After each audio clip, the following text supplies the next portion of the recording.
Living in the wilderness is not like living in the city. While a small amount of calories might do for a basic sessile lifestyle, being sessile in nature is not an option. In other words, if you don't burn calories, you're not going to get any in return. However, movement in the wilderness living challenge is something that has to be done in a measured and calculated way. In modern life, we often use money for investments. When we do, we expect to receive a return in excess of our initial investment. This compensates us for losing access to our money for a set period of time, as well as compensating us for the risk associated with the endeavor. While money is out, it does work for us, but it can also be lost or misused, and rather than actually adding productivity, could be lost forever. In other words, sometimes money is put into bad investment. In much the same way, calories are consumed in our bodies in order to do work, and it's expected that we receive as many or hopefully more calories in return. Otherwise, each running day becomes an effort and futility, and rather than investing calories, we're simply throwing good calories, ones we've already gotten, in exchange for no or fewer calories in return. In investing, we call this throwing good money after bad money. If this continues long enough, an investor runs out of money and goes broke. In wilderness living, if a person continues to throw good calories after bad, a person will starve to death because he'll eventually run out of calories to spend. It wasn't long into the challenge where this theory became an important reality. The basic framework of the wilderness living challenge is to put more into our bodies than we took out. Unlike other survival challenges where the goal was to merely delay or postpone starvation, the goal of our challenge was to theoretically live forever from spoils taken from nature. This is a wholly different perspective, and it's based on the premise that we should still be able to live off the land because this was something done by our ancestors. The question is whether or not modern people can go back in time and relive our past and do as they did, forage, hunt, and fish as a livelihood. While calories were inevitably burned, we hoped to use them to better our position. Regardless, we knew one thing for certain. We could burn calories at a slower rate if we were more idle, but we knew that if it was part of our main strategy, we'd surely lose the challenge and come out much lighter and leaner. If we merely survived the ordeal and conserved what we already had, we would have done nothing to solve the wilderness living riddle, and would lose the challenge outright. We had no choice but to explore all our food options. So after first checking and resetting our passive traps, the next order of business was more pike.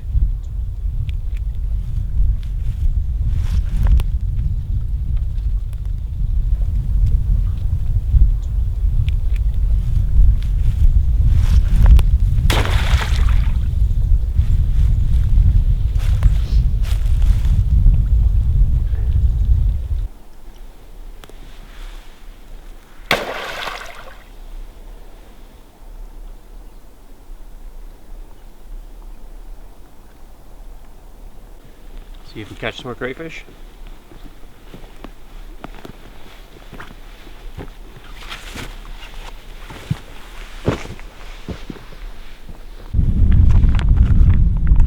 Gravity bag filter. It's been working out real well so far. My only complaint, because you roll it up with all the water and you hang it over a branch, right? I think if it had an offset buckle it would be better because it's always got all of its weight on the buckle, and I feel like it's going to give over time, but I might be wrong. I think if the buckle was offset over here and there was just canvas strap up here, it might last longer.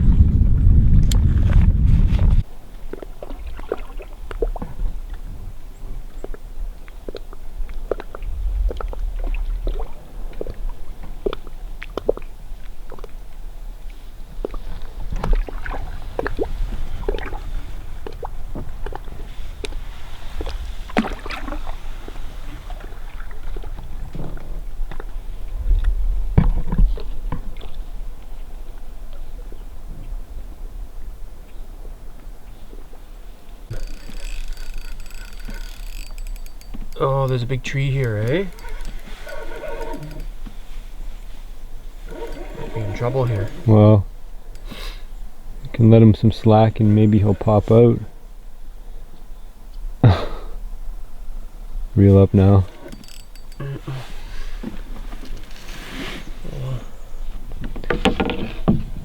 it's not a very big one, just a little one who's doing figure eights. Oh, I can see my leader though, so that's good. There he is. There he is. Not big. Not big enough. You got the net. Oh, shoot. The net's right there. Breakfast. Yeah, that was breakfast. Yeah. That's alright. They're biting.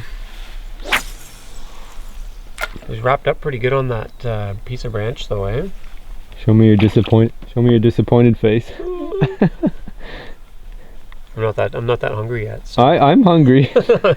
Show your disappointed face. That's my disappointed face. I do grief muscle. Hunger pains.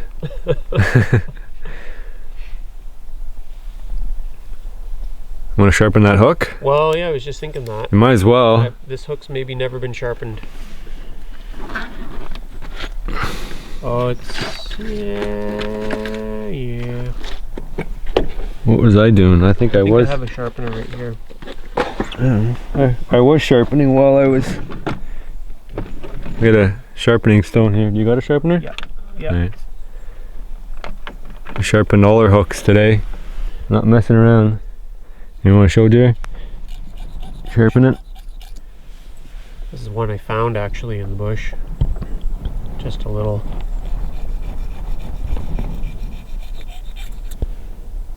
Touch all your hooks up when you're fishing for food.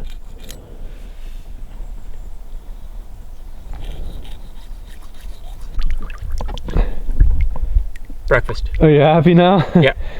Now we have enough for breakfast. Well, we could use one more. I think it's lunchtime though, so we better catch a few more on our way. Yeah. Good job. It's a better one. On the buzz bait. Yeah. First one landed on the buzz bait. Sherby's on a roll now. Yeah. Nice job. Woo.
Fairly productive morning.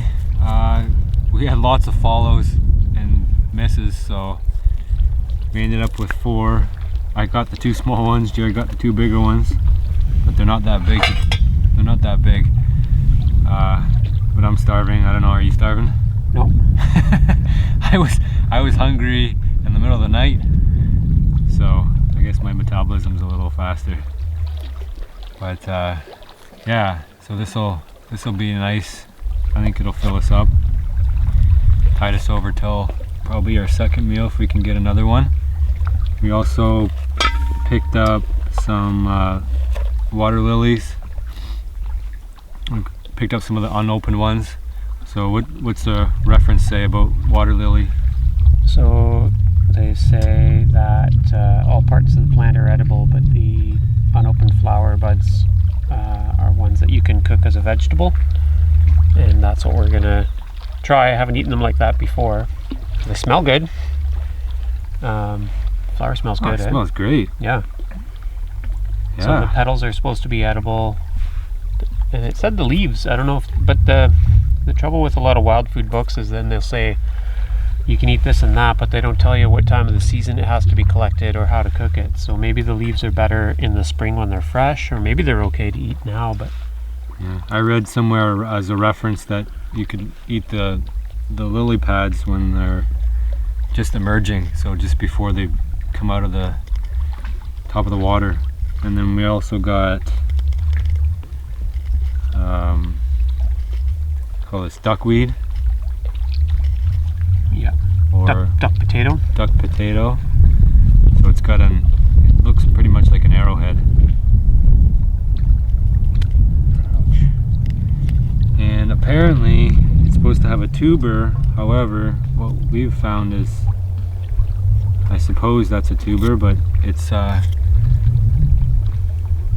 pretty tough, and I don't think it's terribly edible. So your opinion on that? If we're going to be nerdy, it's technically a rhizome. It's an underground stem, and it should have on the side of it the tubers or the corms, which would be full of starch. They're like a potato, but I think it's too early in the season. So apparently that part's also edible. So we'll put this in there, and we'll wash it up and taste it. Not much as far as the starch go. We tried to find cattail as well, and coming in we made some mental notes about where we'd find them, and there were about five or six or so, but we didn't bother to go all the way back. We figured we'd cut our losses and maybe try the other end here, and maybe we'd have better luck. So for now we're eating more lean protein, which is great for weight loss, apparently. Which I think Jared's okay with, but you know, as far as the challenge goes, it's not what we're aiming for. But I guess if we just ate lean protein the entire time, we'd end up as pretty lean machines by the end of this whole thing, which isn't it's not a bad thing as far as modern times go, but again, not something we're aiming for. So anyway, that's the update so far. We had I don't know, probably another half dozen, six or so follows and misses up to the boat, maybe even more actually. So it could be that the weather's playing a little bit of a trick on us, with it not being warm and the pike not being so fired up. But it looks like it's going to change. The rest of the forecast is supposed to be really great weather, so hopefully that'll change the pike around, and instead of having those follows up to the boat and the turnaways and the short strikes, we get more commitment from the pike. Anyway, we should be good for another couple hours as far as calories go.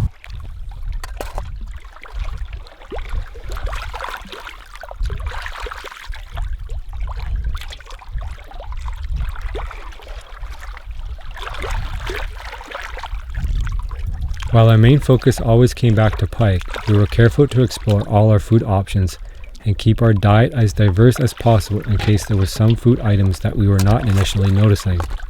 As we were foraging in the north, not all food items were available at the same time. We were short on carbohydrates, except for those found in berries. Roots and shoots were virtually non-existent due to the peak of the summer. Jeremy would suggest that these were things that all had seasonal abundance, and he was correct. Collecting acorns en masse was likely a ritual of much importance. Women and children of a village likely spent enormous amounts of time collecting and preserving this high-calorie item for later use. Acorns are loaded with fats. In fact, of all the wild edibles, it can produce enough daily calories from just 2 pounds of processed flour. That said, acorns need to be dried and stored properly or they will spoil. To be consumed, they must be crushed and leached of their tannins by soaking, boiling, or by being left in running stream for some length of time. There is very little in nature that is immediately ready to be consumed. Anything we ate needed to be found, collected, and prepared. Fish needed to be caught, cleaned, and cooked. All of this required time and also an input of energy. With no one else to help, it was up to us. As the challenge proceeded, I would have done much to get my hands on some high-calorie nuts, such as acorns.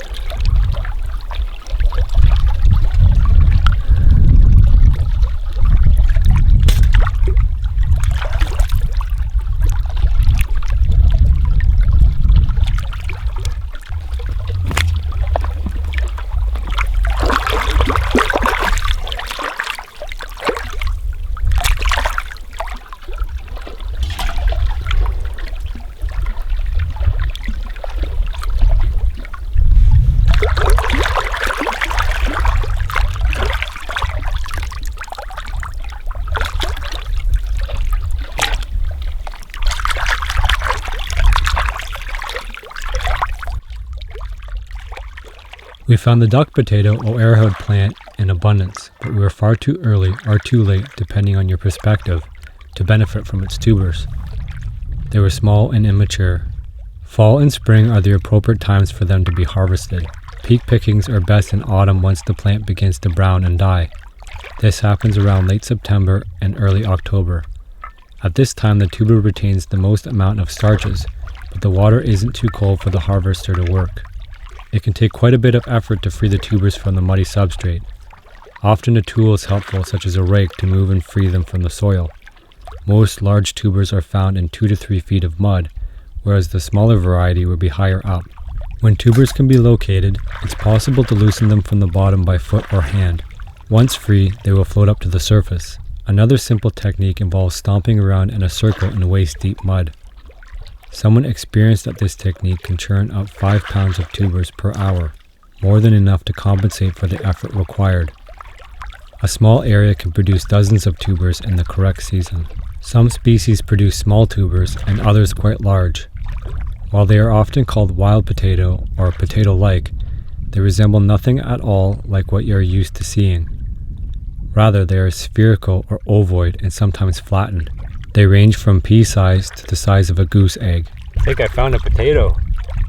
Did you? Oh, nice. Yeah, that's probably the start. A little potato. Each tuber has a pointed shoot sticking out of the end, usually curling slightly, which makes the whole deal look like a comma. The flesh is much like a very hard apple, crisp. They are prepared much like farmed potato by boiling for 15 to 20 minutes, frying or roasting. As they are starchy, they can also be dried and turned into a flour for later consumption. Since they are nutritionally similar to a potato, they contain about 20% starches, so they go a long way in supplementing a wild foraged meal. Young leaves are also edible, either raw or cooked. These new leaves will be curled and distinct from old ones due to their light green color. The shoots of the flower stalk is also good for the table when still young and tender, far before the flowers have opened. This usually happens around midsummer.